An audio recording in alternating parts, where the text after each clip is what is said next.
Pada awal April, Rusia tiba-tiba menarik pasukannya dari wilayah sekitar ibu kota Kyiv di bagian utara Ukraina.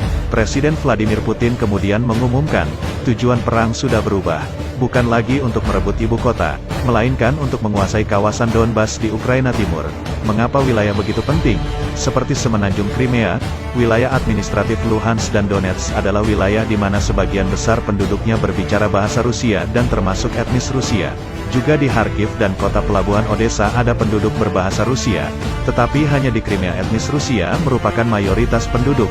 Setelah revolusi oranye tahun 2004 dan protes Maidan tahun 2013 dan 2014 yang mengubah tatanan politik di Ukraina, beberapa bagian di kawasan Donbas melakukan perlawanan dan mengobarkan separatisme.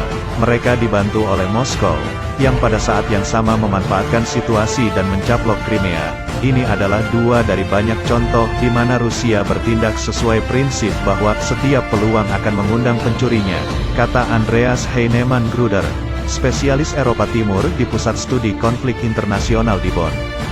Jika Rusia menaklukkan dua wilayah besar itu akan menjadi pencapaian bagi Putin dalam perang Rusia.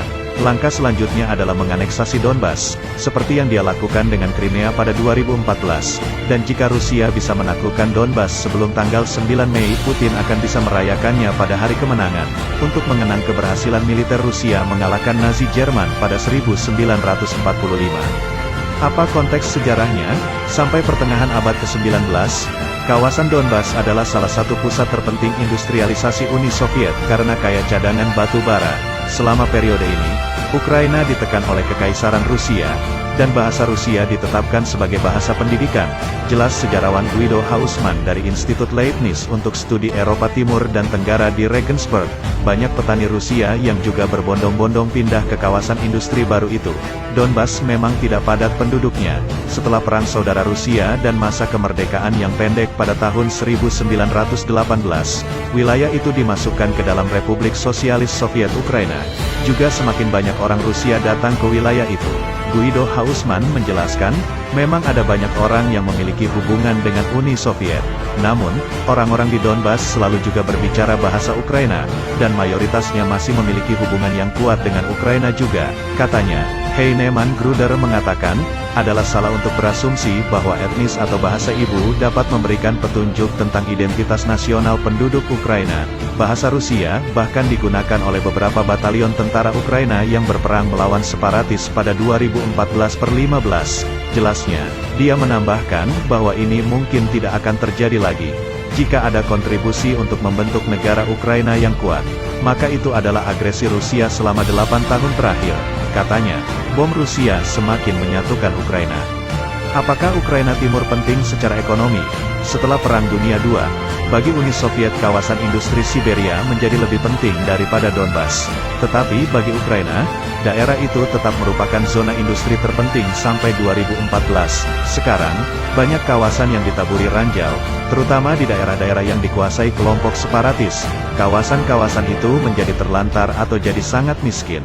Dalam beberapa minggu terakhir, fasilitas dan infrastruktur industri yang masih ada telah dihancurkan oleh peperangan. Guido Haussmann mengatakan, potensi ekonomi kawasan itu sebenarnya kurang penting bagi Rusia, tetapi sangat penting bagi Ukraina jika ingin mandiri secara ekonomi. Tujuan perang Rusia adalah justru membuat Ukraina bergantung secara permanen pada Rusia, secara politik, budaya, dan ekonomi. Di kawasan Donbas, perang telah berkecamuk selama 8 tahun. Pada tahun 2014, separatis pro-Rusia memproklamirkan distrik Luhansk dan Donetsk sebagai negara merdeka.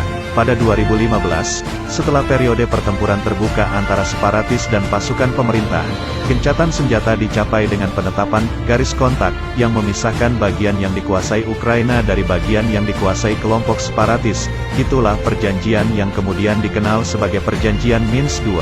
Pada tanggal 21 Februari tahun 2022, 3 hari sebelum invasi ke Ukraina, Presiden Rusia Vladimir Putin secara resmi mengakui kedaulatan Republik Rakyat Luhansk dan Republik Rakyat Donetsk. Yang dimaksud Putin bukan hanya daerah yang dikuasai kubu separatis, melainkan seluruh kawasan distrik Luhansk dan Donetsk yang lebih luas, papar Andreas Heinemann Gruder.